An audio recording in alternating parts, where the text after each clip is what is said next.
ल साथीहरु, आज हामीले भेरी सर्ट क्वेसनको 1 सुट 2082 गर्छौं। हेर्नुस् त, क्लास 12 को इकोनोमिक्स को क्वेसन नम्बर 1 to 11 मा आउने 11 मार्क्स को। हेर्नुस् त, 1 मार्क्स को 1 सुट भिडियो गर्छौं। यो भिडियो हेर्नुभयो भने साथीहरु हजुरले मिनिमम पनि 10 वटा यही पढ पर्छ है साथीहरु, लेखेर राख्नुस्। मिनिमम पनि 10 वटा पर्छ के। ल सबभन्दा सुरुमा हामीले 1 मार्क को सिलेबस बुझौं है, कहाँबाट आउने हो, के आउने हो भनेर। हेर्नुस् त, न्यूमेरिकल आउने हो कि थ्योरी आउने हो, त्यो सिलेबस हल्का पनि सरफेसमा बुझौं है। हेर्नुस् त, सिलेबस यो युनिट हो साथीहरु। त्यसपछि यो थ्योरी भनेको यो लेख्ने वाला, तर न्यूमेरिकल हिसाबको, तर टोटल कति मार्क्स आउँछ हेर्नुस् त। आउने भनेको युनिट 1 बाट एउटा थ्योरी आउँछ है। हेर्नुस् त, एउटा थ्योरी आउँछ, 1 मार्क्स भयो। अब हामीलाई युनिट 2 और 3 बाट एउटा न्यूमेरिकल दिन्छ है। क्वेशन नम्बर 2 मा 2 और 3 बाट एउटा न्यूमेरिकल दिन्छ, 1 मार्क्स भयो। त्यसपछि 6, 7, 8 बाट दुईटा थ्योरी आउँछ, 2 मार्क्स भयो। तर 9 बाट एउटा थ्योरी आउने हो। त्यसपछि 10, 11, 12 बाट 51टा थ्योरी आउने, 3 मार्क्स। हेर्नुस् त, त्यसपछि 13 बाट दुईटा थ्योरी एउटा न्यूमेरिकल गरेर 3 मार्क्स। हेर्नुस् त, टोटल हामीलाई कति आउँछ? टोटल हामीलाई थ्योरी 9 वटा, न्यूमेरिकल दुईटा गरेर टोटल हामीलाई 11 मार्क्स आउँछ। अब हामी केमा जाम साथीहरु? अब हामी मेन टपिकमा जाम है। अब हेर्नुस् त, क्वेशन नम्बर 1 मा कहाँबाट आउँछ? क्वेशन नम्बर आउने भनेको युनिट 1 बाट है। हजुरलाई के भनिदिन सक्छ? व्हाट इज अपर्चुनिटी कस्ट भनिदिन सक्छ। अवसर लागत के हो भनिदिन्छ? Opportunity cost is the value of the next best alternative that is forgone when making a choice. अब के हो भन्दाखेरि निर्णय गर्दा परित्याग गरिएको विकल्पहरू मध्येको उत्कृष्ट विकल्पलाई अवसर लागत भनिन्छ के। हजुरले डिसिजन गर्दाखेरि पहिला छोडिन्छ नि, त्यसको बेस्ट वाला के हुन्छ? विकल्प है। अब अर्को भनेको व्हाट इज स्कार्सिटी भनिदिन्छ। हेर्नुस् त, scarcity is a condition when the demand of goods is greater than supply. के छ? कुनै पनि वस्तुको मागभन्दा बढी आपूर्ति हुनुलाई दुर्लभता भनिन्छ। अब अर्को भनेको चोइस भनेको भन्छ के, छनौट भनेको के भन्छ? Choice is a selection of maximum satisfaction good or service by using limited sources. के छ? सीमित साधनको प्रयोग गरी अधिकतम सन्तुष्टि प्राप्त गर्ने वस्तु रोज्नलाई छनौट भनिन्छ। अब अर्को आइदिन सक्ने हजुरलाई पीपीसी कर्व पनि आइदिन सक्छ, एकदम इम्पोर्टेन्ट छ पीपीसी कर्व। हेर्नुस् त, production possibility curve is a graph that show all of the output that can be produce given resources and technology. के छ भने पीपीसी कर्व एउटा ग्राफ हो जसले फरक फरक उत्पादन गर्छ के, हामीलाई सीमित स्रोतको प्रयोग गरेर।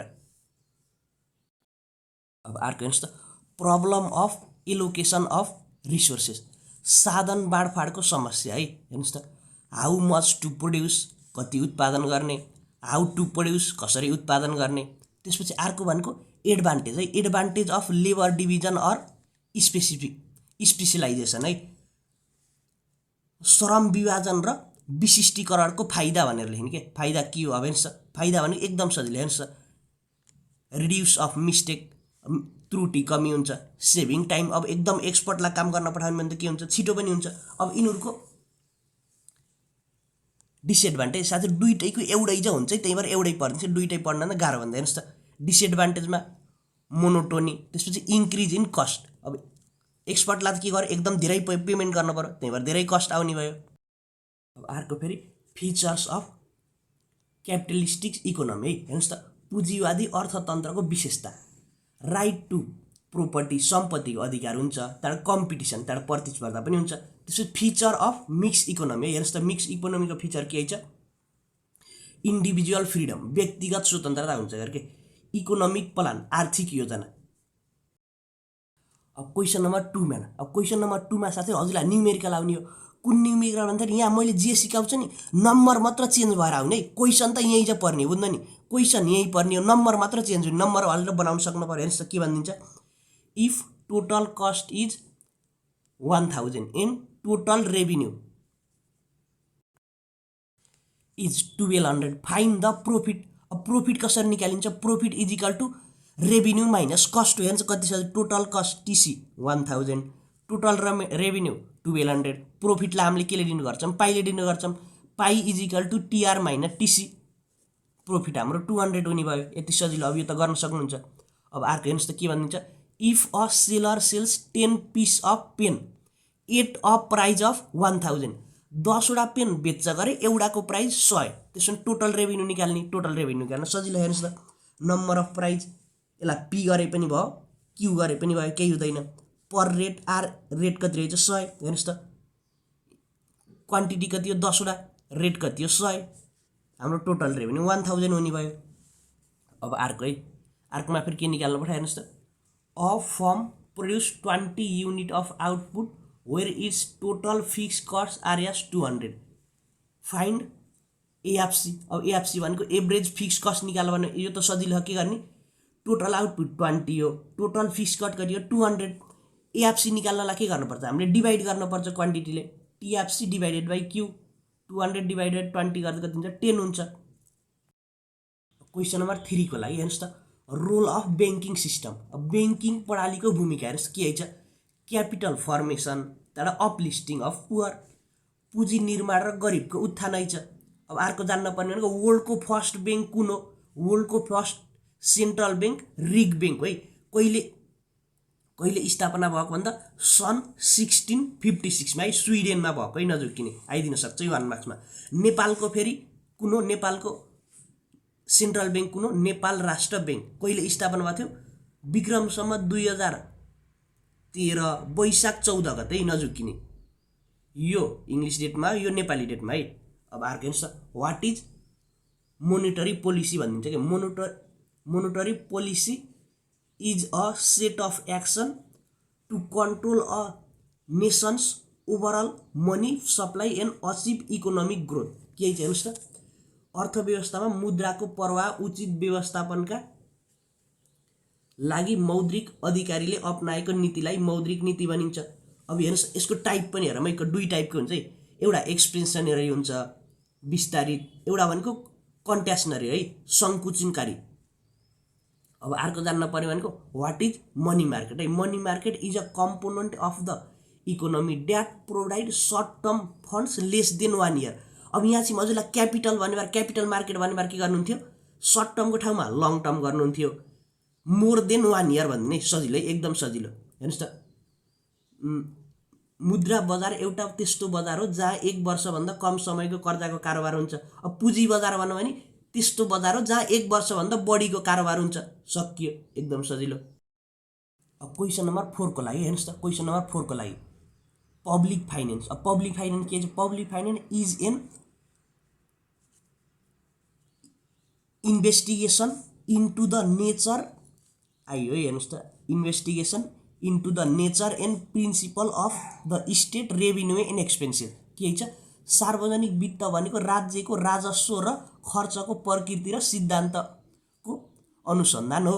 अब स्कोप भन्छ चाहिँ स्कोप अफ पब्लिक फाइनेन्स, हेर्नुहोस् पब्लिक फाइनेन्सको स्कोप के छ, public revenue, public expenses, public डेप्ट।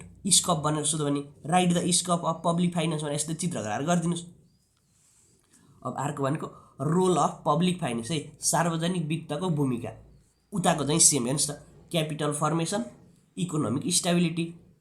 अब हामीलाई के पनि सोधिदिन्छ कि डाइरेक्ट ट्याक्स भनेको के भनिदिन्छ, direct tax are paid entirely by a tax payer directly to the government, जसले डाइरेक्टली गभर्मेन्टलाई ज ट्याक्स तिर्छ त्यो भनेको डाइरेक्ट ट्याक्स भयो। अब एक्जाम्पलको रूपमा के भयो, घरको प्रोपर्टीको ट्याक्स, प्रोपर्टी ट्याक्स, अरू के हुनसक्छ, त्यसपछि बाइकको पनि ट्याक्स, तिनीहरू केमा पर्छ, डाइरेक्ट ट्याक्समा पर्छ। अब यसको फाइदा हेर्नुहोस् के हुन्छ, इकोनोमी हुन्छ, त्यहाँबाट एजुकेटिभ हुन्छ के, शिक्षामूलक। डिसएडभान्टेज फेरि के हुन्छ भन्दाखेरि इन्कन्भिनियन्ट, असुविधा, ट्याक्स पेसन, कर छल्न सकिन्छ गरे कि यसमा। हामीले अब हल्का मेरो छैन, बाइक छैन भनिदिनु त मैले कर तिर्न पर्दैन, त्यही भनेको। अब यहाँ हजुरलाई इन्डाइरेक्ट ट्याक्स भन्ने बार के भन्थ्यो, indirect tax are paid entirely by a end customer भन्ने, end customer to the government, end customer भनेको कस्टमरले तिर्ने हो कि। यसमा के पर्छ, यो चक्लेटहरूको, बुकहरूको ट्याक्स पर्छ है। अब हामीलाई वाट इज प्रोग्रेसिभ ट्याक्स पनि भन्छ है, प्रगतिशील कर भनेको के हो, the tax which increase according to the income, मान्छेको आम्दानी अनुसार बढ्ने ट्याक्सलाई प्रोग्रेसिभ ट्याक्स भनौँ, प्रगतिशील। अब हेर्नुहोस् रिग्रेसिभ ट्याक्स भनेको ट्याक्कै opposite, the tax which decrease according to the income. Income बढ्दै त ट्याक्स घट्यो भने त्यसलाई गर्ने रिग्रेसिभ ट्याक्स भन्ने हो कि हामीले नजिक नै। अब हेर्नुहोस् प्रोपोर्सनल। अब प्रोपोर्सनल ट्याक्स भने के हो? The tax rate which is equal in all types of income is called proportional tax भन्छ। प्रोपोर्सनल ट्याक्स भनेको समानुपातिक कर भनेको के हो भने जुन जति पैसा बढे पनि समान रहन्छ कि एउटै रहने, 5% को 5% चाहिँ रहने भने के भयो? समानुपातिक कर भन्ने हामीले। अब अर्को हेर्नुहोस् त, एनुअल बजेट भने के हो? The annual budget is usually the legal authority for public spending. के छ? वार्षिक बजेट भनेको सार्वजनिक खर्चको कानुनी अधिकार हो। अब अर्को भनेको डेफिसिट बजेट भनेको के हो? डेफिसिट बजेट भनेको व्यापार घाटा भनेको हो। घाटा बजेट भनेको के भने the government income which is less than the expenditure is called deficit budget. के आम्दानी भन्दा खर्च बढी हुनेवाला बजेटलाई के भन्ने हो? डेफिसिट बजेट भन्ने। हेर्नुहोस् त, सरकारको आम्दानी भन्दा खर्च बढी भएको बजेटलाई घाटा बजेट भनिन्छ। क्वेसन नम्बर 5 को लागि हेर्नुहोस् त, इन्टरनेसनल ट्रेड भनेको के हो? यो त आइरहेकै क्वेसन है। हेर्नुहोस् त, the purchase of goods and services by the citizen of one country from the another country is called international trade. एउटा देशको मान्छेले अर्को देशको मान्छेसँग व्यापार गर्नुलाई के भन्दो रहेछ? अन्तर्राष्ट्रिय व्यापार भन्दो रहेछ। अब यसको हेर्नुहोस् त, यसको के हो? यसको फाइदा है, अन्तर्राष्ट्रिय व्यापारको फाइदा के छ? एक्सपेन्सन अफ मार्केट, त्यहाँबाट इम्प्लोइमेन्ट अपर्च्युनिटी, रोजगारको अवसर हुँदो रहेछ। अब अर्को हामीलाई के भन्छ? Balance of trade. यो पनि सोधिरह। Balance of trade is the difference between the value of visible export and import. व्यापार सन्तुलनको दृश्य आयात र निर्यात मानहरू बिचको अन्तर रहेछ के। अब अर्को हेर्नुहोस् के भन्यो? Balance of payment. यो पनि जान्नुपर्छ। हेर्नुहोस् balance of payment. Balance of payment of a country is record of the monetary transaction over a period of time with the rest of the world. के छ? भुक्तान सन्तुलन भनेको कुनै एक देशले एक समयावधिमा बाँकी विश्वसँग गर्ने मौद्रिक कारोबारको अभिलेख हो। यो भनेको हाम्रो के हुन्छ? रेकर्ड हो। हेर्नुहोस् त, measure of reduce trade deficit. व्यापार घटाउने हाम्रो उपाय के? हेर्नुहोस् त, एक्सेस अफ ट्रान्जिट फेसिलिटी, परिवहन सुविधा बढाउने, डाइभर्सिटी इन एक्सपोर्ट, निर्यात वृद्धि गर्ने। अब फरेन एक्सचेन्ज रेट भनेको के हो? Foreign exchange rate refers to the rate at which the currency of one country is converted into another country. अब नेपालको जस्तै नेपालले $1 किन्न कति? 135 रुपियाँ खर्च गर्नुपर्छ, त्यही भनेको। अब अर्को हेर्नुहोस् त, फ्री ट्रेड भनेको, free trade is a system or policy where no distinction between domestic and foreign trade. के अब जस्तै इन्डियाको लागि नेपाल के हो? फ्री ट्रेड हो, जे गरे पनि भयो, मनमारी छ नि, त्यही यो भनेको। हेर्नुहोस् त, स्वतन्त्र व्यापार भनेको। यसको फाइदा हेर्नुहोस् त, बेनिफिट टु कन्ज्युमरलाई फाइदा हुन्छ।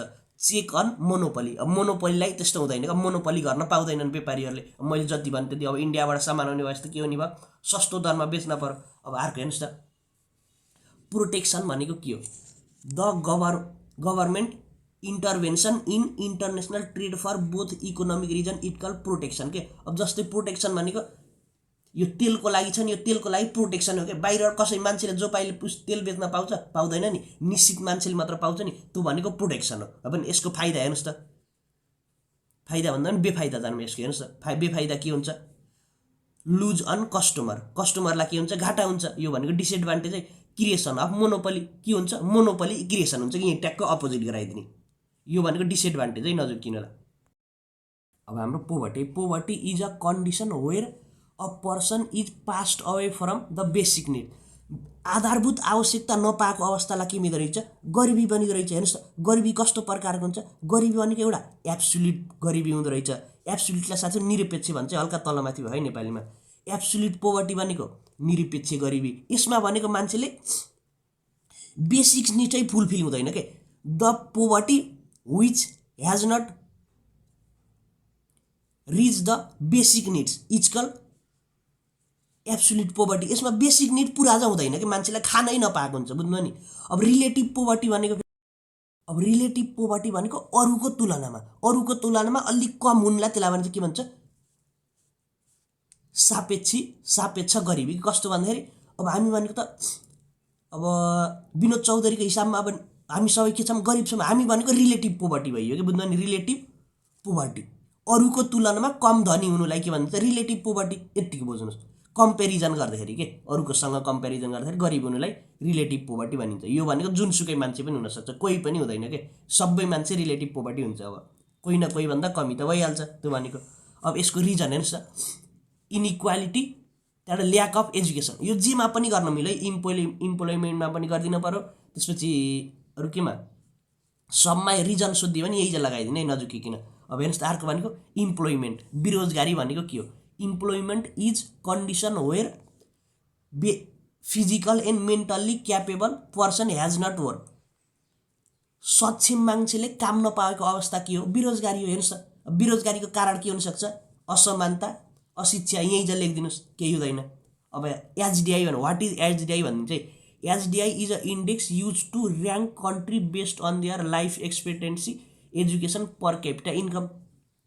मानव विकास सूचकाङ्क भनेको के हो, मानव विकास सूचकाङ्क एउटा यस्तो सूचकाङ्क हो जसले कुनै पनि देशको लाइफ एक्सपेक्टेन्सी, त्यहाँबाट एजुकेसन, त्यहाँबाट पर क्यापिटा इन्कमको डिटर्मिनेसन गर्छ भनेको हो कि बुझ्नु भने। हेर्नुहोस् त अब यसको पार्ट्स भनेर के गर्नुहुन्छ, life expectancy, education, per capita income गरे पुग्छ है।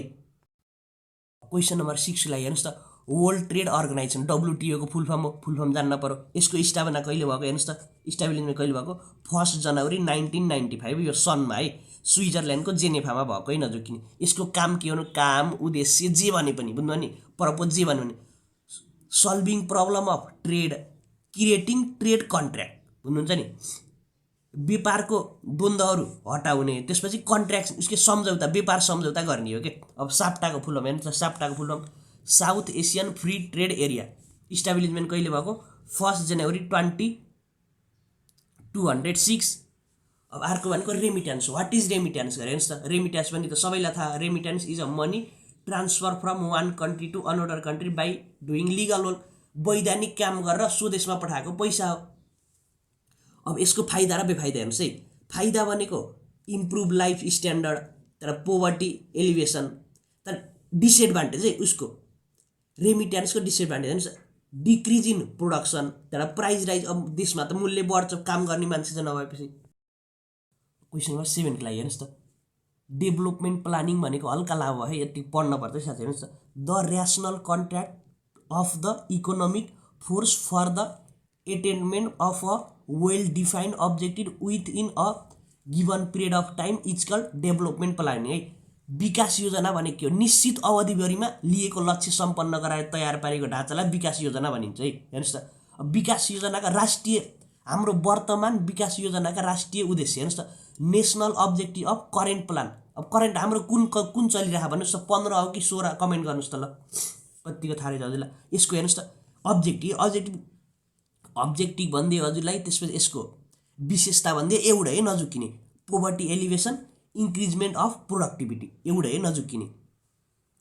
प्लान फर्मुलेसन प्रोसेसको पोइन्ट है, योजना निर्माण प्रक्रियाका अङ्गहरू हेर्नुहोस् त, डिटर्मिनेसन अफ अब्जेक्टिभ, उद्देश्य निर्धारण, त्यहाँबाट सेटिङ गोल्स, लक्ष्य निर्धारण है, एकदम सजिलो। अब क्वेसन नम्बर 8 को लागि हेर्नुहोस् त, अब सस्टेनेबल डेभलपमेन्ट भनेको के हो, यो त सबैलाई थाहा छ।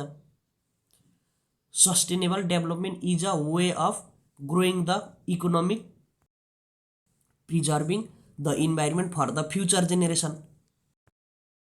दिगो विकासले भावी पिँढीहरूको आवश्यकतामा सम्झौता नगरी वर्तमान आवश्यकता पुरा गर्ने विकासलाई दिगो विकास भनिन्छ। हेर्नुहोस् त, यो वर्ल्डमा होइन सस्टेनेबल डेभलपमेन्ट गोल्स इन्टरनेसनल 17वटा है, 17वटा छ।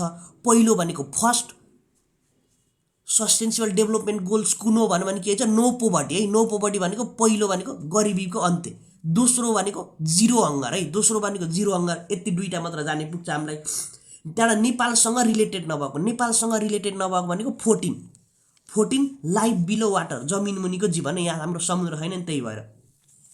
अब अर्को के दिन सोधिन सक्छ, SDGs भनेको के हो, सस्टेनेबल डेभलपमेन्ट गोल्स भनेको के हो, are the goals which are determined by the UN to their member to achieve no poverty within 2030 2030 सम्मको लागि यो युएनको सदस्यहरूको लक्ष्य पुरा गर्न निर्धारण गरिएकोलाई के भन्छ दिगो विकासका लक्ष्यहरू भनेर चाहिँ क्वेसन नम्बर 9 को लागि हेर्नुस् त व्हाट इज स्ट्याटिस्टिक हेर्नुस् statistic is the study of collection of analysis interpretation and organization of data तथ्याङ्क शास्त्र भनेको एउटा अध्ययन हो जसले उपलब्ध तथ्याङ्कको सङ्कलन विश्लेषण र प्रस्तुत र व्याख्या गर्दछ इम्पोर्टेन्स अफ स्ट्याटिस्टिक है इम्पोर्टेन्स अफ स्ट्याटिस्टिक भने दुईटा है एउटा भनेको स्ट्याटिस्टिक्स एन्ड इकोनोमी अर्को भनेको स्ट्याटिस्टिक्स इन बिजनेस अब हामीलाई स्पेसल्ली स्ट्याटिस्टिक्सको युज इकोनोमीमा कसरी हुन्छ भने इकोनोमिकल प्रब्लम सल्भिङ आर्थिक समस्याको समाधान गर्न टु नो